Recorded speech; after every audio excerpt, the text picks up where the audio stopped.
गंगा सागर की पावन कथा बहुत प्राचीन और गूढ़ है, जो तप, अहंकार, प्रायश्चित और मोक्ष के भाव को एक ही सूत्र में पिरोती है। यह वही स्थल है जहां पवित्र गंगा अपनी लंबी यात्रा पूरी कर बंगाल की खाड़ी के विशाल सागर से मिलती है। पर इस संगम के पीछे केवल जलधाराओं का मिलन नहीं, बल्कि युगों पुरानी एक दिव्य कहानी छिपी है। अयोध्या के प्रतापी राजा सगर ने अपने साम्राज्य की महिमा बढ़ाने के लिए अश्वमेध यज्ञ आरंभ किया।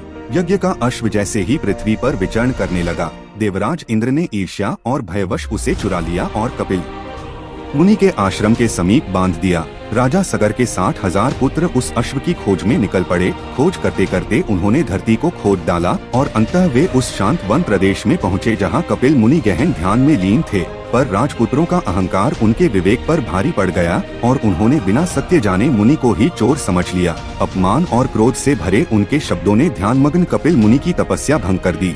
तब मुनि ने केवल अपने तेजस्वी नेत्र खोले और उनकी दृष्टि की अग्नि से सभी 60,000 पुत्र उसी क्षण भस्म हो गए, जिससे उनकी आत्माएं पितृलोक में भटकने लगीं और उन्हें मोक्ष प्राप्त न हो सका। समय बीतता गया, वंश आगे बढ़ा और अंततः राजा भगीरथ ने अपने पूर्वजों की इस दुर्दशा को जाना। तब उन्होंने संकल्प लिया कि चाहे जीवन लग जाए, वे गंगा को पृथ्वी पर लाकर अपने कुल का उद्धार करेंगे। वर्षों तक हिमालय में कठोर तपस्या करने पर ब्रह्मा जी प्रसन्न हुए और माँ गंगा को पृथ्वी पर जाने की अनुमति दी। पर गंगा का वेग इतना प्रचंड था कि उससे धरती के नष्ट होने का भय उत्पन्न हुआ। तब भगीरथ ने भगवान शिव की आराधना की और शिव ने करुणावश गंगा को अपनी जटाओं में धारण कर लिया। जटाओं में उलझकर गंगा का अहंकार शांत हुआ और वे अनेक धाराओं में बंटकर धीरे धीरे पृथ्वी पर प्रवाहित होने लगी। भगीरथ गंगा के आगे आगे चलते हुए उन्हें उसी स्थान पर ले आए जहां कपिल मुनि का आश्रम था और राजा सगर के पुत्रों की राख पड़ी थी।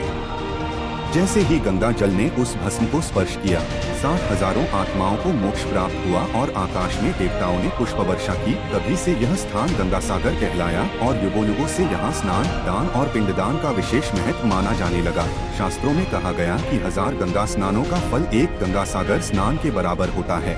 इसलिए प्रत्येक वर्ष मकर संक्रांति पर लाखों श्रद्धालु कठोर यात्रा सहकर यहाँ पहुँचते हैं। ठंडी हवा, ऊंची लहरों और खुले आकाश के नीचे गंगा सागर संगम में डुबकी लगाते हैं।